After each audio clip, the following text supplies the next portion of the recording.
You're listening to Comic Reflections, episode 110. I'm your host, Nicholas Prom. I'm Jeff Barnard, the former father felony. I love that. Oh, Comic Reflections is brought to you by Rhymes with Geek. You can check out our show, plus plenty of other cool podcasts like the all-new Anti-Fanboy, Feated Comics, Super Podcasto Magnifico, Superhero Speak, and others at rhymeswithgeek.com. And if you enjoy our show, please subscribe to us on either iTunes or Stitcher. So this episode, we're going to have the second part of our look at the Thunder Agents, and then look at something else for the first time ever on the show. So let's begin with the Thunder Agents number 15 from Tower Comics. Yeah, this is Andor, a creature of incredible strength, a modern-day Samson, and knowing little of the ways of civilization. Yes. Lead story is a Dynamo story called Collision Course, and he comes in collision with Andor, the human who was raised by the Subterraneans to hate humanity. And Rusty, the Iron Maiden. Yeah. Who is maybe the greatest femme fatale in comics. She's my number one. I take her over Catwoman, that's for sure. Yeah, Catwoman's always disappointed me. I'm not sure why. Yeah, well, she's just like a jewel thief, really, you know? Rusty's a great name for a girl, I think. Yeah, was a nickname? Yeah. Yeah. But I think there was a female wrestler named Rusty. So I don't know. He was a heel. So. But and the Iron Maiden, her costume is so awesome. Mm-hmm. It's something that's also really stands out. And she looks good out of the costume too. Oh boy! So Andor is blind. Yeah, he's been blinded. The last issue we looked at was number 9, and this is 15. So apparently things haven't been going so great for Andor. Yeah, he's with this hobo who calls him Andy. Yeah. Oh yeah, Wally Wood did the art on this. Don't know who wrote it. Yeah, it's well done, though. Oh, man, the art's terrific. Mm-hmm. So the hobo is trying to get him to, steal stuff for them. Yeah, he's stealing... he sends Andy to steal food while he steals cash from... the till. Yeah. But people don't leave cash in the cash register at night. Right? Yeah, but it's still the 60s, so who knows? Yeah. That could be a thing that changed later. And this just seems like a bit of a mom-and-pop shop, so maybe. Maybe. So Rusty comes out, and she's wearing her outfit, but she doesn't have her mask on. And she's, hey, let's steal this uranium. It's worth millions. There's only one catch, and says, what? Dynamo's guarding it. And her minion is thinking of him in the himself in the hospital with the... Interaction. Yeah. Just totally busted up. Because he knows Dynamo's going to beat the crap out of him. He says, tilt. Yeah. Like a pinball machine. Yeah. So. So here comes another. So it's collision of 3 different. So we have Andor, we have Rusty. Now we have this guy Brutus. You know it's going to be evil. Right. Brutus turned on Caesar and killed him. And, right. And he fought Popeye all the time. Right. And Brutus, isn't it turn to Bluto? Yeah. When I was a kid watching cartoons, it was always Bluto, but I had my great aunt always called it Brutus. I was like, what the heck? But she had read the comic strip. It was sometimes in Brutus. I think it was Brutus, and sometimes it was. Maybe, I don't know. The early cartoons of Popeye were fantastic. So, yes, they were. Yeah. So he had lips all the way through. Oh, yeah. Isn't that cool? Yeah. All right, so they turned Brutus into a super strong. Do you know that Jack Kirby worked on some of that stuff early on? Really? But he didn't like working as an animator and or with that. Yeah. I think it was Kirby. I could be wrong, but anyway. All right, so Rusty finds out about Andor. Mm-hmm. No, she just comes up on him, Andor loading this huge box of food. Oh, he's super strong. That must be Andor. So the hobo has a pistol and fires on the Iron Maiden. And of course the bullets bounce off her armor. Yeah. Which is form-fitting and very vava-vavoomy. Yeah. Yeah, that's cool. Yeah. So, great cape, too, with the popped collar. I always loved that. Yeah. Doctor Strange does that, too. It's pretty neat. Yeah. Oh, and also another Wally Wood designed and created character, Mr. Fear, the Daredevil villain. His costume design is actually, other than the armor thing, quite similar to the Iron Maiden's. Yeah. And his headdress is the same shape as her helmet. So. Okay, so we find Dynamo on the uranium train, just sitting there being bored. He says, "Gee, I wish something would happen." Then he gets knocked on the head from behind. Has that happened to him before? Yeah, I think so. Okay. Okay, so the Iron Maiden and Andor. Yeah, she tells Andor where to go to punch people. Spider want to steal the uranium too, and she wants to steal it for herself. Right. So, okay. And Brutus is an agent of Spider, who's been given super strength, but he'll die. Yeah, he will not live long. He wasn't going to live long anyway. Right. So he's going to go out. It's better to burn out than to fade away. Right. And so Andor escapes because it didn't take his stupid belt. Man. You mean Dynamo? No, yeah, right. And Dynamo. Yeah, they should write an SOP. Take Dynamo's belt. You defeat him. Right? But yeah. So anyway, Dynamo comes upon Brutus, and they have a big old fight. Yeah. They're knocking down walls, and it's great. Yeah, and Andor gets in the mix too. Yeah, and Brutus is really bad. So, this is what I like about Rusty. If she goes and shoots all the other bad guys, who's against her, the Spider agents. Yeah, I mean, she just kills them. Yeah. All right, I'll take care of this, boys. Well, yeah, you fight. Well, because a super villain, and she should be ruthless and should have no qualms about killing. Yeah, that should be the distinction between heroes and superheroes and supervillains. But a superhero should kill when he has to. Yeah.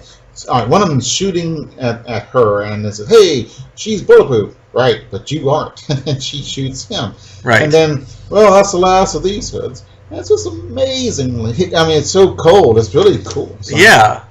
Which is what makes villains so fun. Yeah, and she is, like I said, she's probably my favorite femme fatale in comics. Yeah, I think she is on the top of my list as well. Yeah.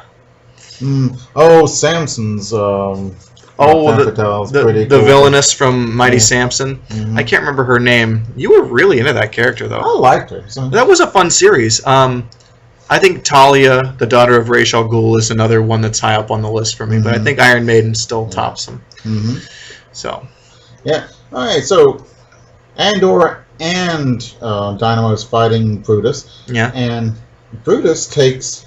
And bonks their heads together. I'd love that move. That's such a cartoon kind of move, but it doesn't come across that way. Yeah, it's pretty cool. Yeah, so in the ensuing fight, Brutus's heart gives out and he dies. And then, in typical fashion, Andor and Dynamo realize, hey, we're cool, and Dynamo covers Andor's escape. Right.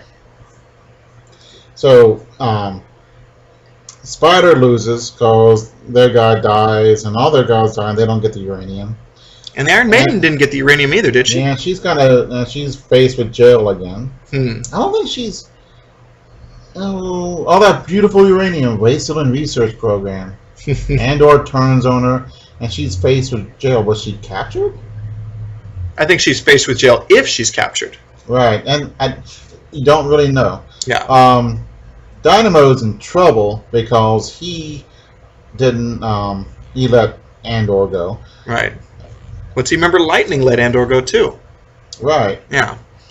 And I think the Thunder Agents, it only ran 20 issues, plus 4 issues of Dynamo's series, and then 2 issues for No Man. Had it gone on, I think the plan was that Andor would eventually become a Thunder Agent. Right. But that's kind of cool. Yeah. It's kind of like the Hulk. I guess in the Avengers. Yeah, kind of. Okay. So that was a great story. Oh yeah, it was super awesome. Yeah. So we got another Lightning story, and he's fighting the Warp Wizard again. That's his arch foe. But this isn't interesting though. Oh, because the story is called "While Our Hero Sleeps," and let me get the credits. Written by Steve Skates, with art by Chick Stone, not Mike Sekowsky, who would usually write draw the Lightning stories. But in this story, Lightning has been injured, and he's in the medical bay, and he's kind of the MacGuffin of the story, and the Thunder Squad, the non-powered agents, have to fight the Warp Wizard in his stead. Mm-hmm. So it's kind of it's a Lightning story, but it's really not. Yeah. And Weed and Kitten are there. They're kind of guarding outside. Yeah. But then the wizard can go where he wants to, so he goes into the place. Yeah. And Thunder HQ. Because doesn't he want to kill Lightning while he's injured? Yeah. Eliminate him? Well, he doesn't know he is there. He just comes, he's, he didn't know this was going on, so he looks, he's out of commission, so I'm going to take him out of commission forever. Okay. Yeah. Opportunistic, even though he stumbled upon it. That's kind of interesting.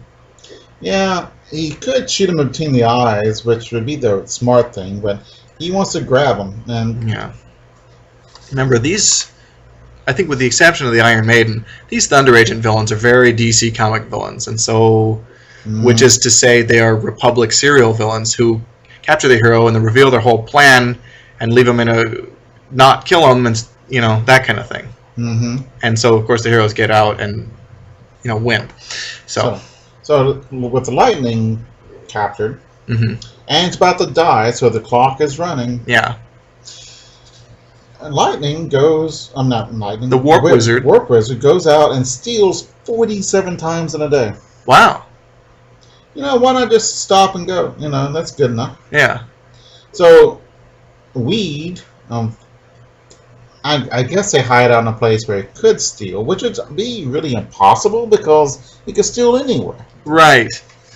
But they figure it out. Yeah. They try to capture him. That doesn't work. I don't know. It's just sort of... It's a nice kind of fight against him. The thing is that Wizard uses the portals to escape easily. Yeah. And leads them on to... But if someone's chasing him, he'll make a portal to nowhere or something like that. Oh, yeah. But somebody follows him through the portal, he can redirect them to some other place. Right. Oh, that's cool. Yeah. But he goes to his headquarters where he has these warp belts around. Yeah. Everyone has a belt.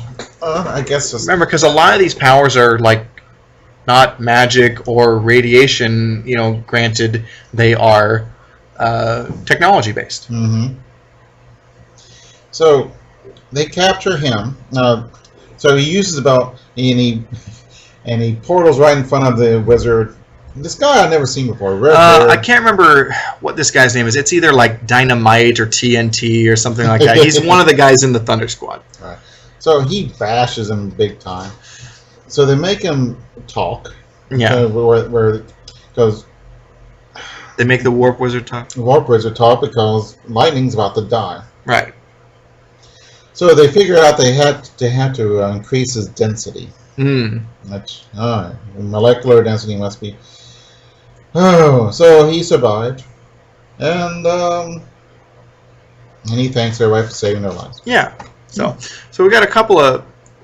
There's a 2-page spread. The first page here it's called No Man in Action, and it's Wally Wood drawn, and we're just learning about No Man's powers. And then there's a 1-pager that's just kind of a nice pinup of No Man with a bust of himself in his old body, the old scientist, Dr. Jennings, I believe. Done. Dr. Dunn. There is a Jennings. That's right. Jennings was the guy who created the Thunderbelt and the cloak and stuff. Yeah. And the Mentor helmet and everything.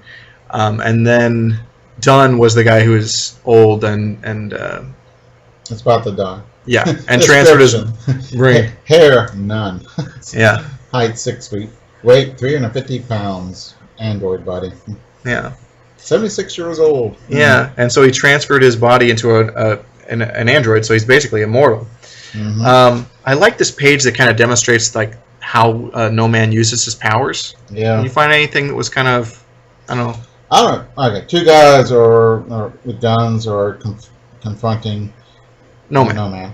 No Man sits down, and here comes this other android from behind and bashes one guy. That android gets shot, and then the invisible No Man knocks him out. So, so you see all of his powers he has. Yeah, invisibility and androidosity or whatever. Oh, I want to use that word every day for the rest of my life. Oh, cool. This is great. This next story, and this is it centers around No Man, but you see the other Dynamo and Lightning in the beginning and the end of the story. But it's No Man in Starflight. What is it? Starflight to the Assassin Planet. Don't know who wrote it, but Ogden Whitney on art, and it looks the art's really nice in this. I like this. Yeah. All right. So we have the Thunder agents. They're doing calisthenics right next to this huge cliff. Yeah. Oh man. I thought that was kind of weird. Mm-hmm. Yeah. So No Man falls down and says, "Oh, I'll switch bodies because I'm about to die." And he switches, and his intelligence or his being or his intellect is sent up to... It's intercepted and taken up by these aliens to a spaceship, right? Yeah. Okay. Crazy looking planet. Oh, is it he goes to their planet? Mm-hmm. Oh, okay. And they look awesome. These aliens are cool looking. Mm-hmm. I love the way their alien speak looks, and they did a really good alien alphabet. Yeah, I like that a lot. So they're going to invade or destroy the Earth or something? Mm-hmm. Okay. So they just need to know about them. And so they got No Man, who is not your typical Earth being at all. So they're able to take his mental power thing like that and make his whole body. Yeah. Which is kind of odd, but oh well. It's a great scene of him having a headache, and it looks like a headache. Yeah. Yellow and red. Like him kind of coming to consciousness. Yeah, that's really terrific. So, and then the aliens reveal themselves, and they're these they're big knuckle dragon green guys, with like kind of big bodies, and they're kind of hunched over. They're cool. Mm-hmm. So he goes and he's led to this diamond thing. Yeah, it's a big crystal. It tells him what's going to happen. We're going to destroy your planet. So I don't know why they want to destroy the planet. It's going to be a test. Oh, right, of their power. Mm-hmm. So he waits till they all go to sleep, and he turns invisible and starts beating them up. Man, No Man fights dirty. Yeah. So he's trying to destroy the machine, and he's not having a good time of it. Yeah. So everybody they're all running towards him. So he sees the cannon that's going to blow up. You said America. You almost did. Yeah. The cannon's going to blow up America. Yeah, darn it. Okay. Stupid red aliens. Yeah. Oh man. So there's this cannon is guarded by this huge alien, and he does this roar, and this greatest. The font is fantastic. The lettering is really terrific. I would like that. That'd be cool to have on your wall. Painting. So he's got to figure out how to do it. So he turns invisible again, and he takes these vines that are grown up around the platform where the big alien is, and he ties it on to their legs, the ankles. Yeah. And he trips them, and the alien falls on the gun and destroys it. Mm-hmm. So he beats the monster, destroys the cannon, and then he's got to find his way back to Earth, because this has solved the problem apparently. Right. And so he's able to send his beam himself back to Earth, and he's right back where he was, falling by the cliff. And Lightning and Dynamo rescue him, and they're like, "Hey, what happened?" And he decides not to tell them about the alien invasion or the destruction of Earth. You think, that's kind of important to know. Yeah, that this is a major threat. I thought that was weird, but also really funny. So that was a really good story, though. Yeah, they're all pretty good. Yeah, some are better than others, and that one was good. Yeah, here's another good one though. It's a Dynamo story. It's called "Hail to the Chief," written by Ralph Reese, penciled by Jean Giunta, and inked by Wally Wood. And it's one of those.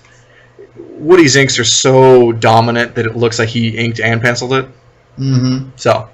Okay, is Roxanne kidding? No, I don't think so. No, that's a different chick. So. This girl's a redhead, and she's in the Thunder Squad, though. Right. And Chief, which I really haven't met before, hardly. Well, we've seen the Chief around, but he has a pretty big part in this story. Mm-hmm. So the Chief is being called in for a big meeting, for a presentation. He thinks he's going to get fired. Yeah, but really, it's the up and ups at Thunder are going to retire him. Right. The Chief was in Spain during the Spanish Civil War. He was in China when Japan attacked. He was in Ethiopia when Italy attacked Ethiopia. He was in France. In the underground. He was in Korea in a truce team, whatever that means. I don't know. But he's been around. I think Dynamo thinks, all he is a paper pusher. Sure. So Dynamo goes out with Roxanne, Chief's daughter, and Alice. And you think that'd be fun, but it's not because they're arguing, and it's kind of... Yeah. Or he's, like, bored because they're just talking about, like, chick stuff. Yeah, they're arguing whether or not they like shrimp. Right. He likes shrimp. Okay, Spider has this great idea. They're going to kidnap the Chief. Hey, that is a pretty good idea. Mm-hmm. Because they could ransom him or leverage something against Thunder, who were giving them all kinds of problems. Yeah. Okay, so they got some plan against Dynamo when Dynamo attacks. So. I like how the lead Spider agent in this story has like an Errol Flynn mustache.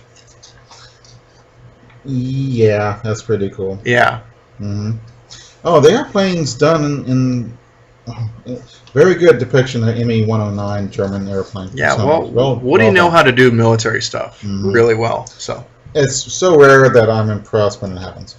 All right, I think Hubert did a lot of really good military stuff as well too. That's it. Yeah, it's not extinct. It's just rare. So. Yeah, Russ Heath, Joe Kubert, and Wally Wood. They're like, oh yeah, they know how to do war comics. They knew how to do military things. So, so the Chief is kidnapped and he's put into a room with bars with a lamp. So it's dark outside. So he goes up and he makes Morse code. It could work. It could work if somebody saw it. Yeah, somebody would have to see it. But yeah, I think he has the impression that this is in the city. Okay. Well, the Chief is really resourceful. Clearly. Yeah, I don't think that'd work now because I don't think anybody would recognize Morse code. Not very many people. Only military people, or just maybe the Thunder agents. Used in the military. Okay, well, it's a dated thing now. Yeah. But this is the '60s, so.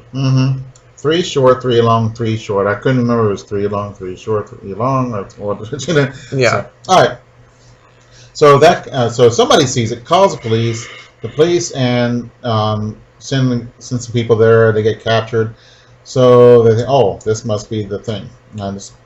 So the police are worried about their guys, so they call Thunder in. So Dynamo goes in there. Breaks through the wall, which is always cool. Crashes through the wall, really. And then just starts kicking the crap out of Spider agents. But then they've got a gun to the Chief's head. And he says, go ahead and kill him. So what they have a secret weapon, and I said, I wonder what the secret weapon is. And it's a grenade launcher. It's a cheap war grenade launcher. No, it's M79 we use in Vietnam, but apparently it was not enough to at that close range to knock out or knock down Dynamo. Yeah. Hey, is there a peace grenade launcher? I don't know.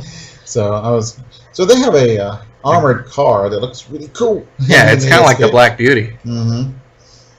So that cheap war grenade launcher knocks out Dynamo. They get in the car and suddenly Dynamo grabs the wheel and they crash the car and they're fighting.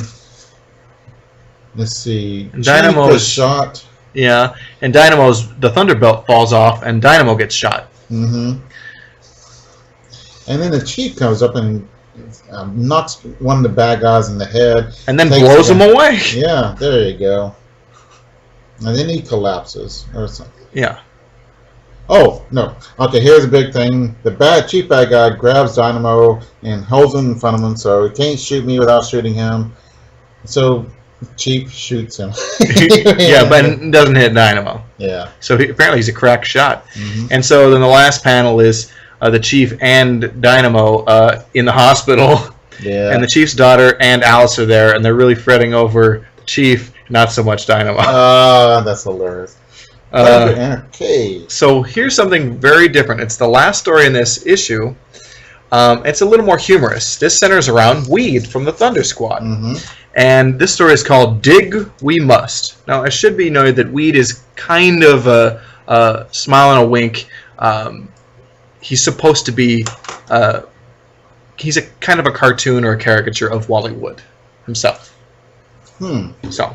That's cool. Yeah. Dig we must. All right.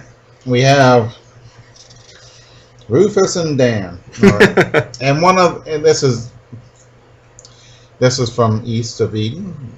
You never seen the Bugs Bunny? Where the Pirates of Bonnie George. George Yeah. That's from East of Eden. Lon Chaney Jr. It's not the movie. It's of Mice and Men. I'm sorry. Mice and Men. But yeah, I get the reference. Yeah. Okay. But yes, it is a George and whatever the big oaf is. And Lenny, I think. Yeah, Lenny. Mm-hmm. Yeah. Darn. I love Lon Chaney Jr. Isn't it Lon Chaney Jr. and John Carradine? No, it's the Penguin. It's Burgess Meredith. You're right. Yes. That's right. A comic book reference. You know what? Right I'm getting my I'm blanking the author. I'm getting my Steinbecks mixed up because John Carradine is in the Grapes of Wrath movie. Yeah, I think so. He's a preacher. Oh, yeah. John Carradine's good. Oh yeah.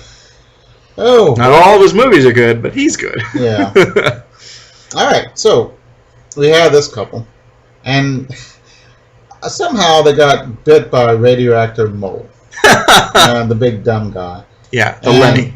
And so someone says, dig that scene, will you? Oh, the smart guy says, dig that scene, will you? And he starts digging with his hands.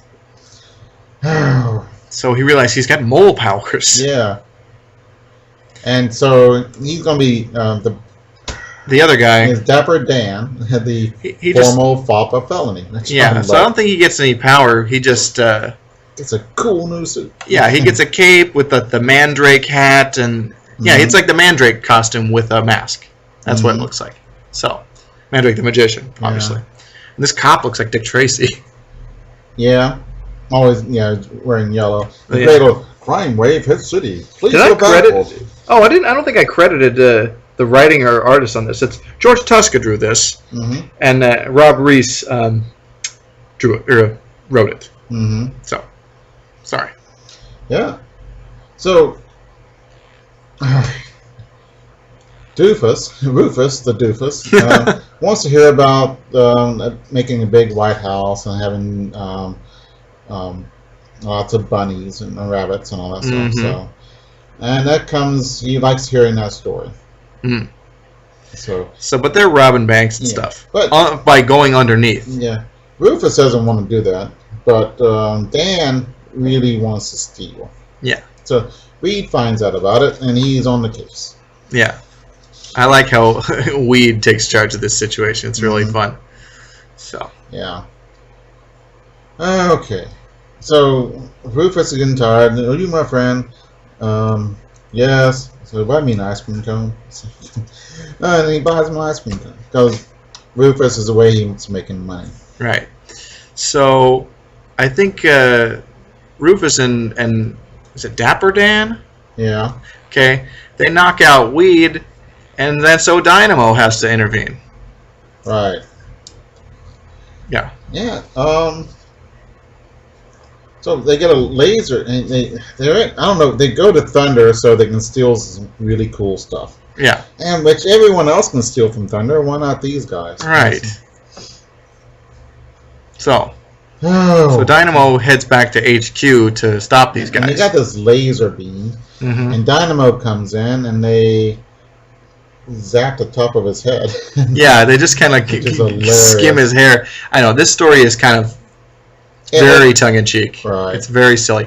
So Then so Reed is trying to Weed. Sorry, I had trouble with W's. Oh, He's insulting Rufus. to get him mad. Yeah, so he'll strike him, but then he'll duck and he strikes a support, so he escapes. Right. So then, Lightning and No Man and Dynamo kind of like, all right, well, we got to go take care of this. Mm-hmm. And their plan is just to rush him. Yeah. So he shoots a laser. Dynamo runs because it messes up his hair. He's got an instant crew cut. Yeah. So Weed helps out by making the gun not work. Mm. And I'll tell you how later on. So I like this. So how come the laser didn't work? Well, it took a bit of complicated reasoning, Chief. I analyzed the situation, and it occurred to me that a highly complicated miniaturized mechanism like that needed an outside power source. So I pulled the plug. Smart aleck. Okay, so they're all right. Rufus and Dan run since the laser doesn't work. Yeah. So Rufus wants to hear the story about what they're going to do with the money. So Dan says no, and then Rufus knocks him out. And then Dynamo shows up. Rufus takes a swing at him and hurts his hand on Dynamo's chin. I broke my little hand. So, all right. So they figure out that Rufus isn't a bad guy. So he takes him out for ice cream. Yeah. So And what a great, fantastic story. I don't know. You like that a lot? I like them all. So that's cool. good. That was fun. Okay. So on to something we haven't really talked about on the show before. And yeah. Can I see that? Would you hand that to me? yes. Yes. We're gonna talk about some Archie comics. Yeah. And the first of two that we'll talk about today is it's Archie number 305. It's from about 1981, and the lead story is called "Lady on the Job." Yeah. Story by Frank Doyle and art by Dan DiCarlo. Mm-hmm. So yeah. Yeah. Oh. Okay. Mrs. Andrews wants a job, and Mr. Andrews doesn't want it. Doesn't want her to have one. Right. And Archie because he makes enough money. Yeah, and Archie doesn't want her to do it because he wants her to make him sandwiches. Wow. Yeah, and he needs Pop to help him with his math program. And then we found out that Mrs. Andrews is better at math than anybody in the house. Which is good. Yeah. A lot of people are not. It's not very subtle, and Archie. Well, it can't afford to be. You know, they're really happy, or they're really mad, or they're really perplexed, or there's something. Yeah. Or sort of no. Yeah. Well, I think Archie comics are the bridge from reading gag strips in the funny papers to reading legitimate comics. Mm-hmm. And in that sense, I mean, look how cartoony it is. Right. You know, and it's just the way of Archie comics. Right. So Archie goes to school. He's all depressed, and calls Mrs. Andrews going out to get a job. And he meets Jughead, who's not wearing his hat. I guess he doesn't wear it indoors. He doesn't wear it all the time. Mm-hmm. So yeah. But she says, "A house without a mother is a depressing place." That's kind of sad and philosophical. But then it turns out everything's fine because Archie's mom got a job working from home. Yeah, as a telephone solicitor. Shucks, what's wrong with a working mother? Yeah, okay.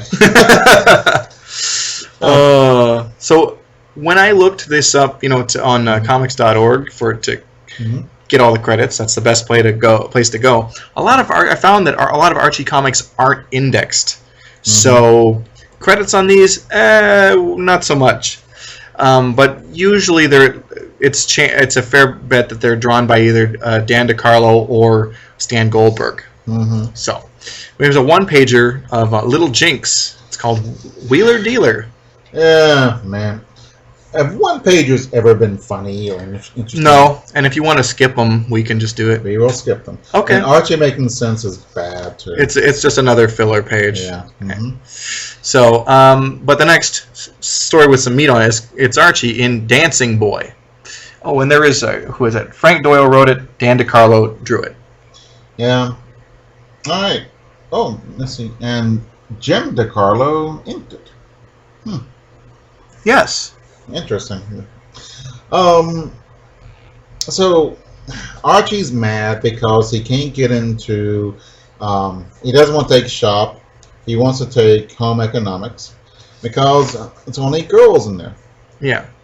And like, all right, wouldn't you want to be the only guy in a class full of chicks? Mm-hmm. And I think Archie and Jughead think it's a good idea. Then Reggie comes by and of course he laughs at him. Yeah. Then he. When you enjoy being the only guy in a class full of girls, I see your point. Yeah. What? Reggie Mantle is such a jerk. But then again, when it's something kind of like, oh, this could be to my advantage, then he's on board. Yeah. So, I don't know. This is what I was talking about. Reggie's telling Archie, have you ever thought about taking Gem 149? And he's really angry, like he's shouting at him. And Archie looks pretty perplexed. Like, what's that class? I mean, it's just overdone for what he's saying. So okay. So Archie takes, hey, let's take Gem 149, and it turns out it's ballet, so he has to wear tights. And then everybody in school sees him in the leotard, a pink leotard. Which is super embarrassing. Mm-hmm. And all the boys are making fun of him, but all the girls love him. Yeah. And then the guys, oh, okay. So now there's more guys than girls in there. And so Archie doesn't want to be in the class anymore. Yeah. Wah, wah, wah. And there's a... Like the last panel, Jughead has this weird expression, like turning to the reader. And he doesn't say anything. What does that mean? It's always... It's like a double take or something like that when someone does something stupid, and then you look at the camera to kind of break the fourth wall. Like, I don't know. I'm not sure what that's called.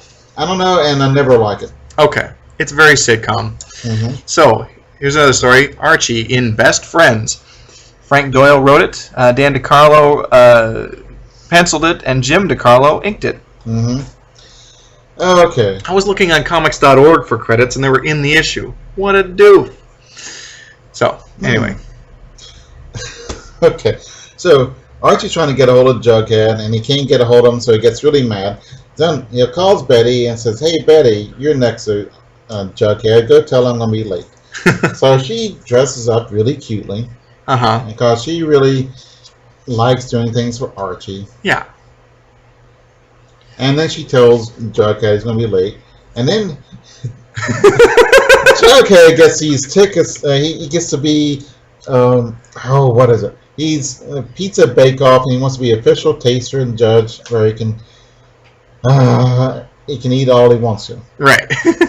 So see, he puts on the hat like he's going out. Yeah. Mm-hmm. Yeah, the Jughead crown. Yeah. Man, I wouldn't mind having a Jughead crown just for the... That'd be funny. Yeah. So Archie comes and he says, "Where's he at? Where's Jughead?" And Archie's really mad at him.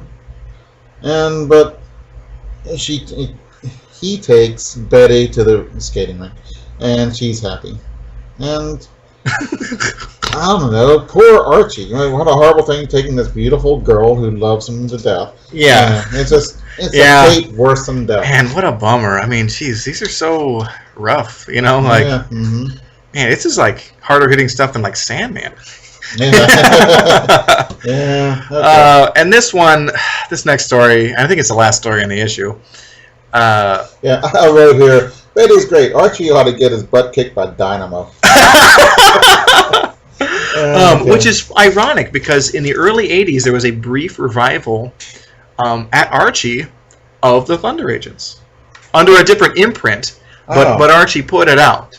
Yeah. And it wasn't tied into Archie Comics, but they did have a gag. That Punisher thing. I don't like to read one. I want to read that too. There is a one like panel, or it's just a piece of illustration for an editorial in that Thunder Agent revival. Mm-hmm. It's of the Iron Maiden taking off the mask, and it's Betty Cooper. Oh, isn't that cool? Funny. Yeah. But anyway, this next story is Archie in The Stripper. And who is? Can you read the credits? Sure. Frank Doyle is scripted and penciled by Dan DeCarlo Jr., inked by Jim DeCarlo. Okay. All right. God. This is a dumb story. Oh man. All right. Well, Archie forgot his shoelaces. So it's out in the locker outside. How could you forget his shoelaces? Wouldn't they just be in his shoes? I don't know. Doesn't he have shoelaces already in there? You would think. Okay. So Moose is Moose Jochnowitz.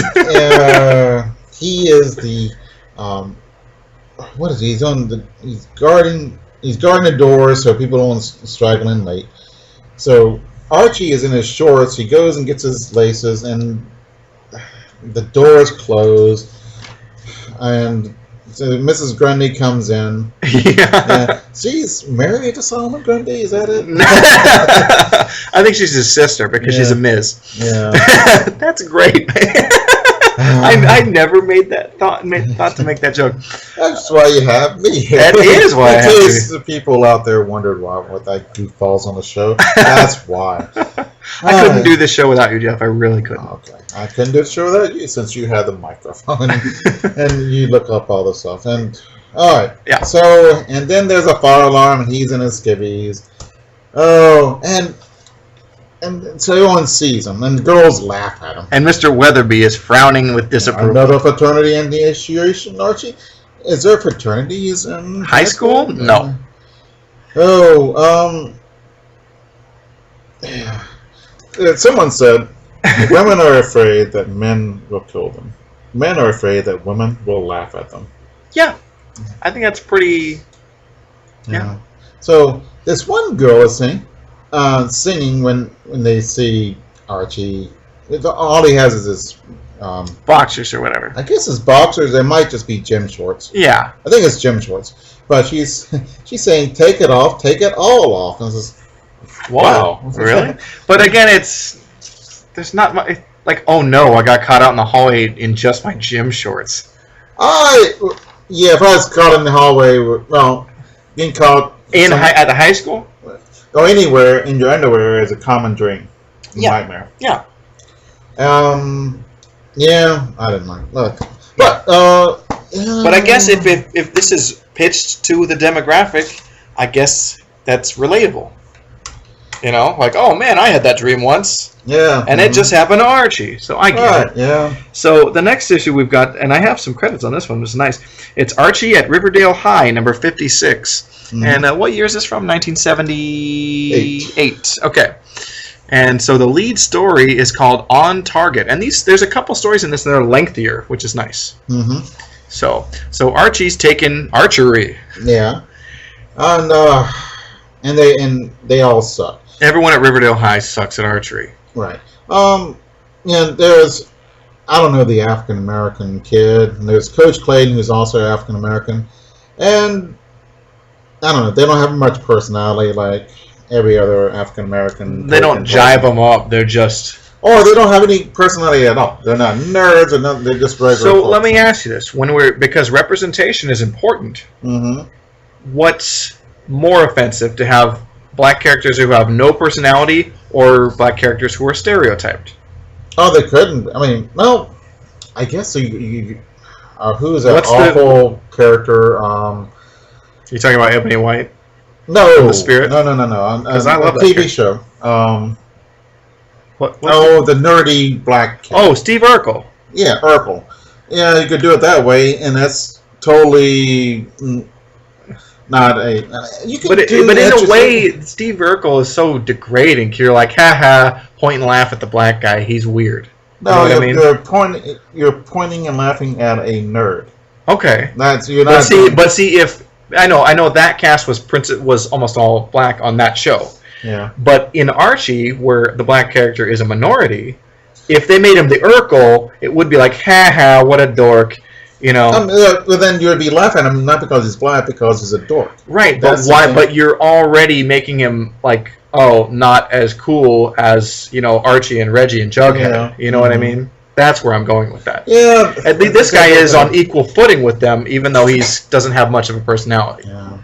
I don't know. See, Magnum PI, they had one black character, and he was like pretty cool. Yeah, I remember that character. He was helicopter cool. pilot and all that stuff. He was interesting. And he had a was, good sense of and humor, Magnum needed him. Yeah, You know, it wasn't stereotypical. At least I Right. think he was. So, I think in this case, even though there's a couple black characters and they're kind of like nothing stands out about them so much, but they are equals. Coach Clayton is totally respected by his students, and the other and Archie's Coach black friend is, Cleats, I love that name. huh? Coach Cleats, that's his name. The other guy. Oh, Cleats. okay. But you see my point? Yeah. Okay. Yeah, okay. So it's an equality thing, and I think I guess they just needed someone to hang around and not. Jughead is not going to play a game. So and Reggie is a jerk. Yeah, because Reggie and Archie are frenemies. Mm-hmm. So yeah, he would be my enemy. Reggie Mantle. Yes. Yeah, I wouldn't like Reggie either. No, but I like reading stories where Reggie gets his comeuppance, where they really stick it to Reggie. Those are always great. Yeah. Mark Twain said, "I have never killed anybody, but I have been entertained by obituaries." Something like that. Oh, it's I have never celebrated a man's death or wished him harm, something to that effect. Yeah. But I have read some obituaries with great pleasure. Right. Something to that effect.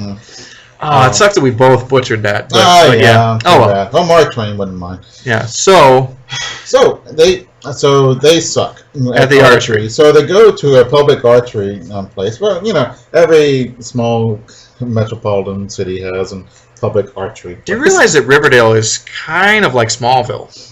Mm-hmm. They kind of have everything, but there is something kind of small towny. Yeah. But okay. So, but they meet a kid who's from Riverdale High, who's not on the archery team, but he's an archery whiz. Yeah, so he works at the archery place, and he has and he's really cool, but I guess he doesn't think to join the archery team? Maybe he didn't know it was, or he just, I don't know, whatever. Yeah, I don't know. So, he goes to school here. How big is their high school? Don't they know everybody? Maybe I don't know. There are lots of unanswered questions about this kid. So he seems like a pretty likable guy. He joins the he joins a team, and then he meets a girl he likes, and he jumps in the air, and there's a boing. Yeah. So he falls for this girl, and she is a doll. Mm-hmm. Wow, they can really. So all right. Apparently I'm not going to make this joke. Go ahead. Okay, so he is super in love. Yeah. And it's making him screw up an archery, and that's blowing the whole thing. Because he's looking at the target, and all he sees is the girl. Yeah. And so Archie hatches a plan. Mm-hmm. He's going to. This is the second part. Oh yeah, yeah. Coach Clayton's mad because the guy's screwing up now. Yeah. But Archie hatches a plan that they're going to. He's gonna make a play for the girl. And make the guy mad, and she's going to dump the guy, and so he'll be hating Archie and seeing his face on all the targets so that he'll, win the archery meet or whatever. Yeah. And it totally works. Yeah, it totally works. And she's up for it. Yeah, and Archie gets this pretty girl, so hey, right on Arch. And he's seeing Archie's face in the target, and the other team just gives up. Yeah, because this guy just smokes him, and then the girl tells him the whole plan, and so everything's fine, and the guy goes back with the girl, and they're probably never seen again in comics. But it's kind of fun. It gets back with the girl, and everything's cool. Yeah.